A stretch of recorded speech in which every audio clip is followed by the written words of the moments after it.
प्रकाश जी, बहुत स्वागत है आपका। दीपावली से पहले हम लोग ये बातचीत कर रहे हैं, तो दीपावली की अग्रिम शुभकामनाएँ आपको और जो दर्शक हमें देख रहे हैं, उन सबको भी बहुत शुभकामनाएँ। यहाँ थैंक यू। सबसे पहले आज हम वैसे तो आपके चुने हुए 2 नाम लेंगे, जो निवेशक अगर इस दिवाली में या इस दिवाली से पहले पैसा लगाएँ और अगली दिवाली तक इंतज़ार करें, तो जहाँ बढ़िया मुनाफ़ा कमाया जा सकता है। मतलब लक्ष्मी जी को आमंत्रित करने के लिए 2 ख़ास मंत्र आप देने वाले हैं, 2 ख़ास नाम देने वाले हैं। तो उनको हम आपसे जानेंगे कि वो 2 ख़ास नाम कौन से हैं, क्यों पसंद हैं आपको? लेकिन उससे पहले थोड़ा जो जिस तरह से बाज़ार में अभी उठा-पटक चल रही है, थोड़ा-सा उसको भी समझाइए। मतलब हुँ। थोड़ी एक उलझन है कि मतलब इस समय बाज़ार ऊपर जा रहा है, नीचे जा रहा है, दुनिया भर की चिंताएँ, जी। अपने यहाँ की परेशानी, इन सब के बीच में यहाँ से अगली दिवाली तक बाज़ार किधर, कैसे, कहाँ जाएगा? जी। Thank you Rajiv ji and आपको और सारे हमारे दर्शक मित्रों को भी दीपावली की शुभकामनाएँ और बहुत धन्यवाद इस बातचीत के अवसर के लिए। सो यस, आपने बिल्कुल सही कहा, जो मार्केट की परिस्थिति बनी हुई है काफ़ी समय से। इनफैक्ट आप देखें तो पिछली दिवाली के बाद ही सब खराबी शुरू हो गई थी।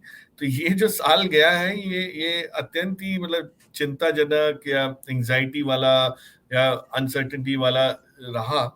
और कहीं भी इस टाइप का कुछ अभी नहीं नज़र आ रहा कि ये सब चेंज हो जाएगा। उल्टा कुछ ऐसे परिबल भी दिखे जिसमें कि और भी अनसर्टेनिटी को जो लगाम मिली हुई है।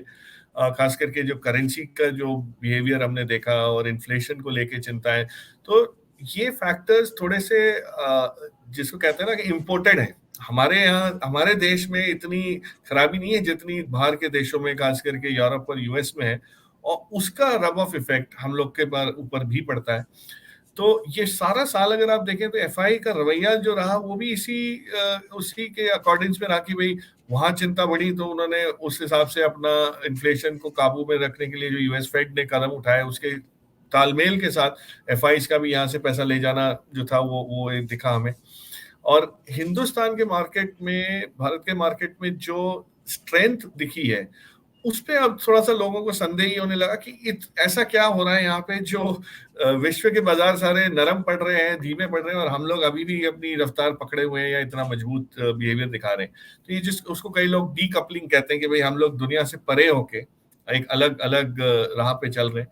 तो ये जो चीज़ें हैं उसमें निवेशकों के लिए काफ़ी कठिन हो ही जाता है। हम लोग भी कन्फ्यूज़ रहते हैं कई चीज़ों के बारे में कि कैसे इसका होगा। बट एक चीज़ जो दिख रही है, जो बहुत मुद्दे की है, जो समझ आनी चाहिए, वो ये है कि विदेशी देशों की चिंताओं या कठिनाइयों को लेके जो वहाँ के आंकड़े जो खराब होते हुए जो दिख रहे हैं इन्फ्लेशन के और बिजनेस के, उसका असर हमको अगर पड़ेगा भी तो वो बहुत ज्यादा गहरा या लॉन्ग टर्म नहीं हो सकता।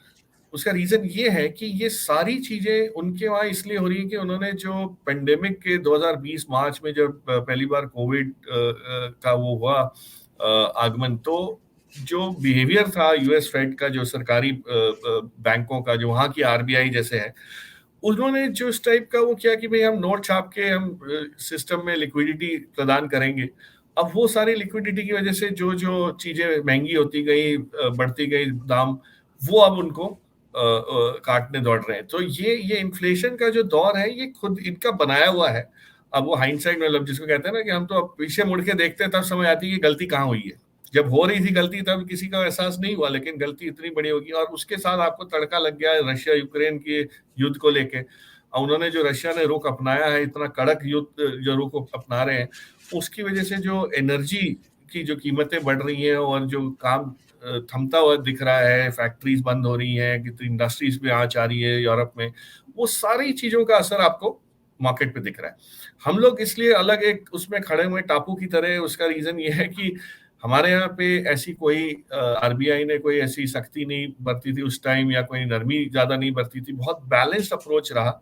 सरकार ने भी बहुत ही जिसको कहते हैं प्रोएक्टिवली, यानी दुविधा आने से पहले थोड़ी सी तैयारी करके जो पीएलआई इंसेंटिव स्कीम ये वो सब जो लॉन्च की, उसकी वजह से बहुत इंडस्ट्रीज को सपोर्ट मिला है। और नॉर्मलाइजेशन जैसे जैसे हो रहा है, मुझे लगता है कि हम लोग इस पे अडिग रह सकते हैं, इस ग्रोथ रेट को कायम रख सकते हैं और दुनिया के बाकी बाजारों से परफॉर्म अच्छा कर सकते हैं। हाँ, लेकिन रब ऑफ इफेक्ट जब आता है, या जिसको कंटेजियन इफेक्ट कहते हैं कि कहीं बहुत ज्यादा गड़बड़ हो रही है, तो उसकी असर तो हमको पड़ेगी पड़ेगी। तो वो अगर पड़ती है तो वो निवेशकों के लिए थोड़ा सा जिसको कहते हैं एंट्री लेने का मौका भी अच्छा खासा दे सकता है। बट वो जी। चिंताएं हैं, लेकिन काबू में आ सकती हैं। इस प्रकार की चिंताएं हैं, या इस थीम के साथ इन्वेस्ट किया जा सकता है। तो इसका निष्कर्ष क्या है? मतलब जैसे आपने ज़िक्र किया कि पिछली दिवाली से इस दिवाली तक एकदम ठंडा गया है मामला। इस दिवाली से अगली दिवाली तक कैसा जाएगा?